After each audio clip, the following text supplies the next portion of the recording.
Hello hello Vipin best ठानी be YouTube च्यानलमा फेरि पनि नयाँ भिडियो लाउँदैछु म। यो चाहिँ मौरीले छोडेर गएको चाका हो।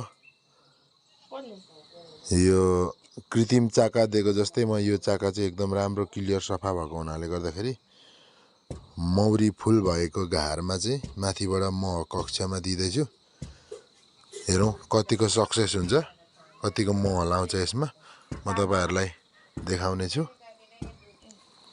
हामी चाहिँ अब यो घरमा फिट गर्न गइरहेका छौं। एकदम मौरी चरणबाट आउने जाने क्रम भइरहेछ। कुट मात्र बढी बोकिरहेको देख्दैछौँ हामी। यो घरमा हामी खोलेर हेर्नेछौँ। यो घरलाई चाहिँ हामीले खोलेर देख्न सक्नुहुन्छ। यो ठक्कै म कक्षामा चढ्दैछ मौरी चाहिँ। यहाँ पल्लो छेउको हामीले 2 फ्रेम झिकिसकेका छौँ। अब हामी यहाँ राख्नेछौँ। यसलाई थोरै बाटो देखाएको जस्तो गर्नेछौँ हामी। अनि यिनीहरूले मह लाउनेछ। कृत्रिम चाका दिएको जस्तै हो यो चाहिँ, तर यिनीहरूकै चाका हो। सफा चाका छ धेरै। अनि किरा नलागेको भएको हुनाले गर्दा चाहिँ मैले यो चाका दिएको हो। यसो गर्दा छिटो मह लाउँछ भन्ने एउटा उले गर्दा दिएको हो मैले यो चाका।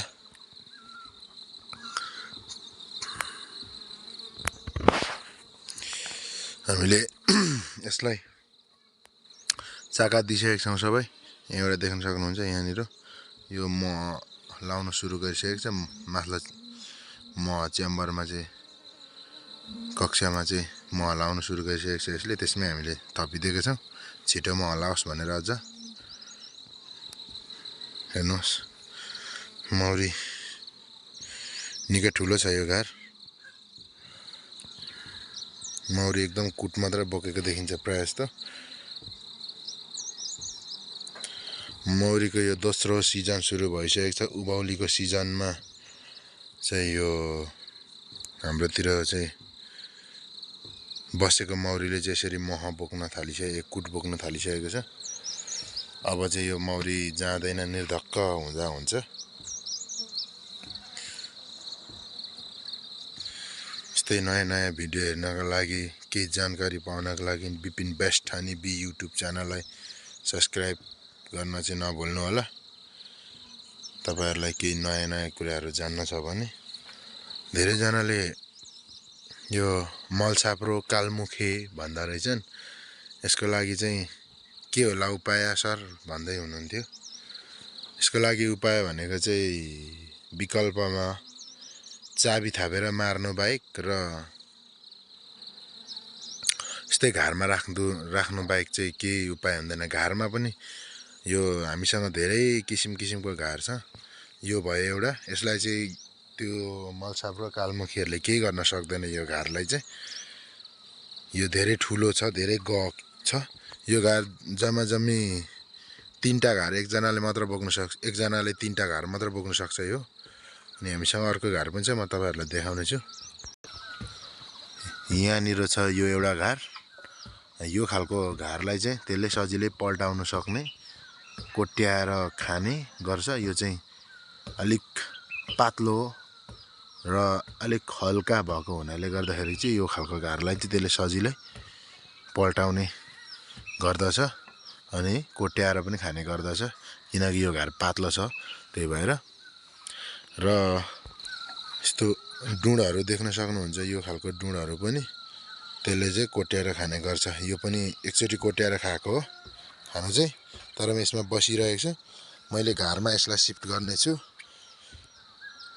यो चाहिँ एकचोटि यतैपट्टिबाट कोट्याएर खाइसकेर पनि यसलाई फेरि सफा गरेर राख्दिएपछि बसेको छ। यसमा चाहिँ डुँडाहरूमा चाहिँ प्राय धेरै राम्रो थाइ डुँडाहरूमा चाहिँ बस्ने गर्छ है।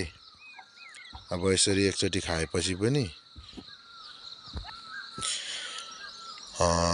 धेरै मेरो फार्ममा पनि मलछाप्रो कालमुखे लाग्ने भएको हुनाले गर्दाखेरि हामीले चाबीहरू पनि थापेको थियौँ।